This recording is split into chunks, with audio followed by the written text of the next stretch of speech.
Сайн цэнэ. Энэ удаагийн кино үздэг булангаар Жеки Чаны 2017 онд тоглосон гадаадын иргэн хэвээр кино камптай үзцгээе. Та бүхэн тун сонирхолтой киног үзэн бидэнтэй хамт тугаарай. Лоныгийн нэгийн их сургуулиас охиноо төсөөр ирсэн аав Кван. His name's Chappie. On the football team and very Chappie. Түүний охин Фэн партийн зориулан наашин завхаар аавтайгаа явна. I want you to like it. I'm getting out. No. Wait until I park. Кван машинаа зогсоол тавих гэж байгаад багахан хэмжээний өсөл гаргана.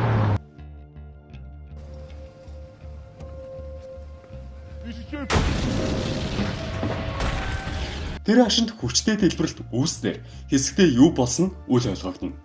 Кван ухаан орон хартал дэлбэрсэн газар нь түүний охины олсон даашинцны дэлгүүр байж таарав. Энэхүү дэлбэрэлт нь өөрсдийгөө IRA хэмээн нэрлсэн террорист бүлгийн ажиллагаа байв. Дэлбэрэлтэнд өртсөн хүмүүсийг авран туслах үйл ажиллагаа үргэлжилсээр нэг мэтгэд шөнө болж Кван хэдийн амь алдсан охиноо тэрэн уйлна. Тушаалын дагуу дэлбэрэлтийг гүйцэтгэсэн нөхдүүд нь эднэр ажээ. 12 dead so far. 3 times as many injured. Let us now looking for the Irishman. This place is safe. So long as we stay. Нөгөө талд жинхэнэ IRA-ийн удирдагч тэргүүн дэд сайд улс төрч Ян Хеннеси залуухан эмэгтэйтэй хамт жаргалдаа ташуурч байтал эхнэр нь түүн рүү залгадаг. Мань хурч яах вэ? Ажилдаа тун дургүй нэгэн. Дуртай дургүй хийдэг нь анхнаасаа л харагдана. Кван охиныхоо өрөөнд охиныхоо тухай бодон юу хийхээ мэдэлгүй сэтгэл санааны хэцүү байдалд орхон тэрэ. Мэдээж тэрээр энэ байдалтай эврэн гэдэг эндүү хэцүү зүйл билээ. Мөн цагдаа нар түүн дээр ирэх хохирогчийн талаарх мэдээллийг цуглуулахаас өөр зүйл хийдэггүй. Upstairs. Is there someone we can call? Can you positively identify them as hers? Why my daughter? Someone we can. I have no more family. Тэр хооронд Лям IRA-ийн удирдагч гишүүдийг цуглуулan хэн өөрсдийнх нь нэрийг барин сүйтгэх ажиллагаа зохион байгуулсныг олох болно хэмээн цухалдана. Мөн яг энэ цаг үед мөрдөх товчооныхон хяналтын камеруудыг шалгаж байна. Гэтэл Кван цагаагийн дараа Бромли дээр ирэн өөрийн цуглуулсан мэдээлэл гэх мэт зүйлсийг өгөн хэргийг түргэн шийдэж өгөхийг хүсдэг. Name of someone in the IRA. Тэрээр Вьетнамын дайны тусгай ажиллагааны цэргийн албан хаагч байсан бөгөөд дайны үеэр гэр бүлийн хамт дөрвж байхдаа хоёр охиноо алдаж удалгүй эхнэр нь төрөлтийн хүндрэлээс болоод өөд болсон байв. Түүний охин Фэн нь түүнд үлдсэн цор ганц эрдэнэнд байсан юм. Тэр орой Кван зүгээр суулгүй янз бүрийн материал цуглуулan Ямын ярилцлагыг сонсож байхдаа түүн рүү уцаар ярихаар шийддэг. Тэрээр Лям руу уцаар ярихад Лям өөрийгөө хэн дэлбэрэлт байгаасыг мэдэхгүй гэлээж одоо IRA-д ажиллагаа болж төрийн албанд ажиллаж байгаа. Мөн терроризмын эсрэг үйл ажиллагаанд миний ажил биш гэх мэтээр хариулна. Уулзсан ярьсан бүхий л хүмүүс нь туслаж чадахгүйг мэдсэн Кван агуулгаасаа нэгэн зүйлсийг машиндаа ачин умард Ирланд руу Лямтай нүүр тулан уулзахаар зүгэлдэг. Please, I would like to speak to Mr. Hennessy. Лямтай уулзах гэхэд туслахууд нь түүнийг хавтуулдаггүй. Go now. Before we make you. Jesus, how much damage can he do with you two around? Үүднээс яг хөөгдгийн даван дээр Лям гарч ирэн хум илтгэснээр Квантай ярилцсан. You would tell me. Зонингийн тасаргаанаас харахад IRA байгууллагыг анх байгуулсан үндэслэгч нь Лям Хеннеси байсан нь илүү тод болно. Who killed my child? I haven't been affiliated with the IRA for 30 years. Гэвч тэрээр 30 жилийн өмнө IRA-ийг байгуулсан болохоос биш одоо юу ч мэдгүй л хэмээн. Кван Лямыг хэн сүйтгэх ажиллагааг хийснийг мэднэ хэмээн бодон эцсээ хүртэл шалгасан ч ямар ч хариулт авч чаддаггүй. Кван нойлын өрөөлөө очин нэг зүйл сэдэн хийн. Тэр зүйл нь гардуурх материалыг ашиглан хийсэн тесрэх бодис байв.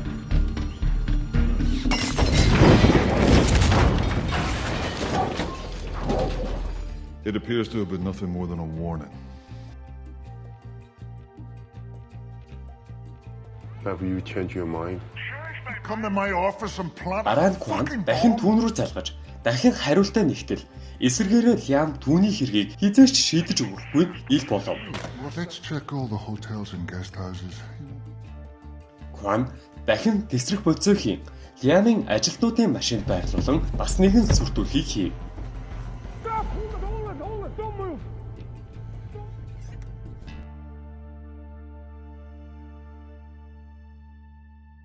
He wanted us to see it. Лям Кваныг жирийн нэгэн биш болохыг мэдмэгцээ. Кваны буудалсан буудлын өрөөг олон тийшээ хүмүүсээ илгээдэг.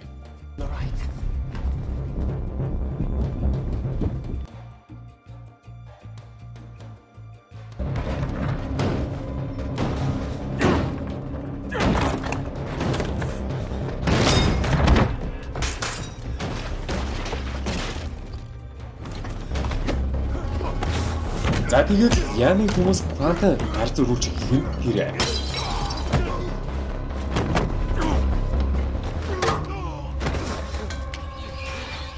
Жар гарын настай гэхэд итгэмээрхүү тулааны ур чадвар хөдөлгөв.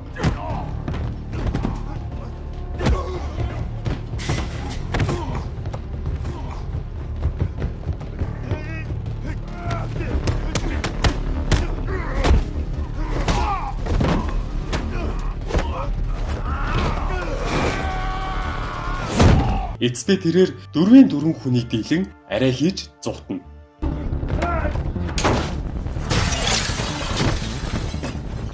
Мэдээж нөгөө гарав 4 дөрүүлээ хэрнэ 60 настай ганц хөвгчнийг дийлсэнгүй хэмээн Лям загнуулсан зогсон.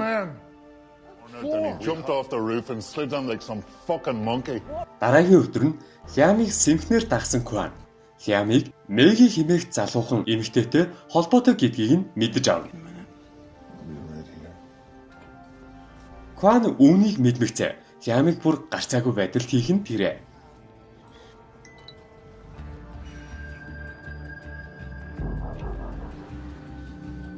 Дараа нь тэрээр Лямын эдлэн газар хаан байдгийг мэдэн тийшээгээ зүглэн бас нэгэн шин төлөвлөгөөг боловсруулна.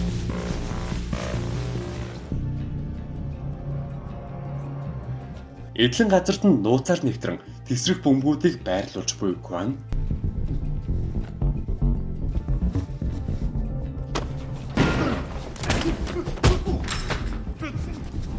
эцдээ томоохон дэлбэрэл болж Лям Кваныг дахин үл тоох ямар ч ирэхгүй болно.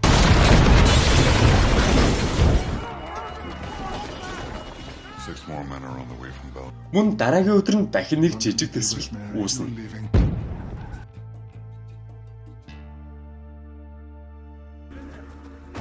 Buried Nitro bomb, detonated by Ramosa's woods. That's where I'd be. He needed a line of sight. Эцдээ Лямын туслах түүнийг хаан байгааг барагцаалсны үндсэн дээр сөрөг довтлоход хийв. Гэвч тэд Кваны бэлдсэн өрхүүдэд орсноор оролдлого бүтлгүүтэн буцна.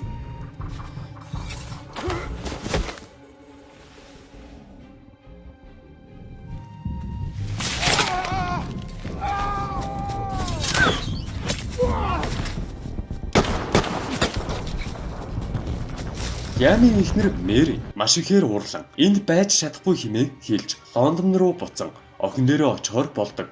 Тэр үед террористууд дараагийн ажлаа хэрэгжүүлэхээр бэлтцгээв. Мөн Лямын залуу амраг Мэги террорист багийн гишүүн байх бөгөөд сэтгүүлч залуу Янтай учир ургуулж эхэлнэ.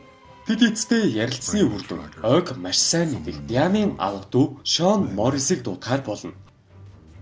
Лондонд ирсэн Шон ахт Лямын өмнөөс Кваныг барихаар оролдсон.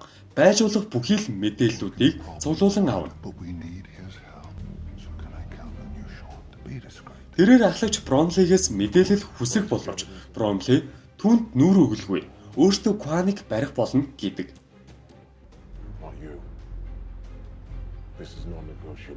Мөн Лондонд байгаа Шон Лямын эхнэр Мэритэй учир ургуулж эхлэх нь хэрэг. Энэ үед Лям түүн рүү залган Ирландд байдаг эдлэн газар руугаа дууддаг. Кван хөөгдөж байх үедээ авсан шархаа цэвэрлэнгээ өөрийн өмнөх амьдралаа дуусна.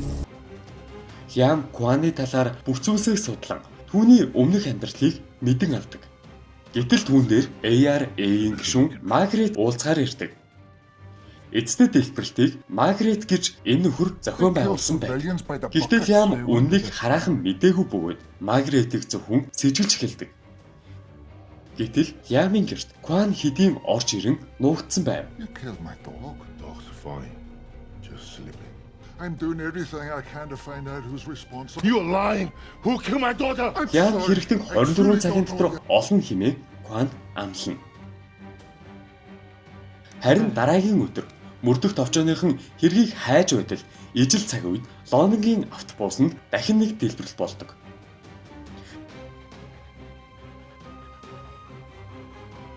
Террористууд дараагийн дэлбэрэлтийг онгоцны буудал дээр хийхээр бэлтгэх нь хэрэг.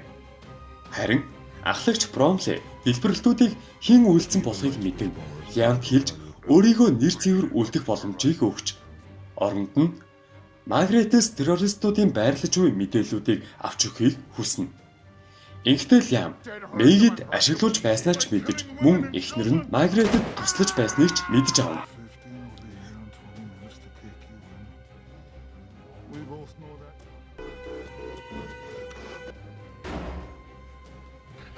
Shit, I'm late.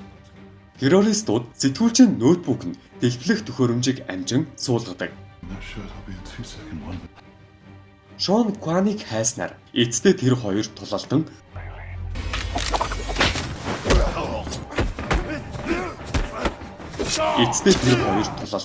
Кваны ялалтаар дуусаж Шон Кван Лиамаас сонссон террористуудын талаар өөрийн мэдж байгаа бүхнээ хэлдэг.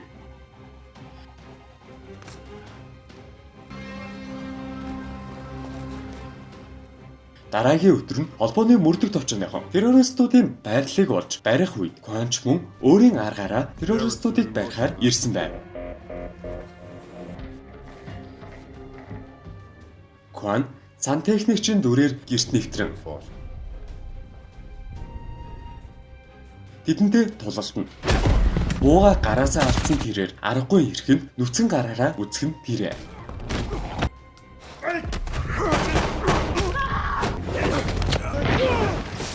Тэрээр өшөөгөө амжилттай авч тусгаагийнхан ирэхээс өмнө амжин зогтно. Кваныг явсны дараа тусгаагийнхан террористуудыг барьцаалсны түнд дэлбэрэлт болох дараагийн газрыг мэдэн авна. You answer. That's right. Flight 136 to Rome. Цагдаа нар сэтгүүлчийг болон тэсрэх бөмбөгтэй ноутбукийг хүний айн эрсдгээс амжиж хамгаалдаг. Fox Hunt is now terminated. Armed. Кван өөрийн өшөөг авсан тул гэрийн зүг буцах бөгөөд мөрдөх товчооныхны дараагийн ажил нь Кваныг олох явдал байв. Хамгийн сүүлд Кван Лиам дээр эргэн ирж террорист эмэгтэйтэй үнсэлцэж буй Лиамын зургийг интернетээр цацаж орхидог. Goodbye, Mr. Henderson. Цагдаагийнхан Кваныг олсон хитэж террористуудыг буулган асанд нь талархан түүнийг өршөөдөг. Энэ түрээд кино маань өндөрлөж байна. Магадгүй киног богино хугацаанд товчлон үзвэл иймэрхүү байлаа. Магадгүй бүгдээрээ киног бүрэн хэмжээгээр нь үзсэн бол илүү их детальтай сэтгэл хөдлөсөн мөчүүдийг харж болох юм. Тус киноны хувьд үнэлгээний сайт болох IMDb дээр 7% үнэлгээ авсан байдаг. Чамлахааргүй сайн үнэлгээ. 35 сая доллараар бүтэж нийт 145 сая долларын ашиг олсон ч гэсэн бас сайн ашиг орлогодоо орно. Ерөнхийдөө шүүмжлэгчид сайн үнэлгээг өгсөн бол үзэгчид дундаж үнэлгээг өгсөн байдаг. Жеки Чан гадаад хүн химээ кинонд тоглохоор болсноо 2015 оны 6 сард мэдэгдэж 2016 оны 1 сард зураг авалтаа эхэлжээ. Ингэхдээ тус кино Стивен Лэр химээх зохиолчийн Хятад хүн химээх романаас сэтгүүлжээ. Харин киног Хятад хүн биш, гадаад хүн химэн нэрлсэн байна. Сонноос Лондонгийн гүүрэн дээрх автобус дэлбэрдэг зураг авалтыг хүмүүс кино зураг авалт гэж мэдээгүй байсан тул ихээхэн айж цочирцгоосон гэдэг. Эцдээ Тэгдэг 7 Джеймс Бондын дүрээрээ алдаршсан Пирс Броснан мөн ахмад тулааны мастер Джеки Чанар тоглосон нь тус киног илүү чинсэн зүйл байв. 80-90-ад оныхныг байлдан дагуулж байсан алтарч жүжигчид маань нэлээд өтөлсөн байгаа харагдана.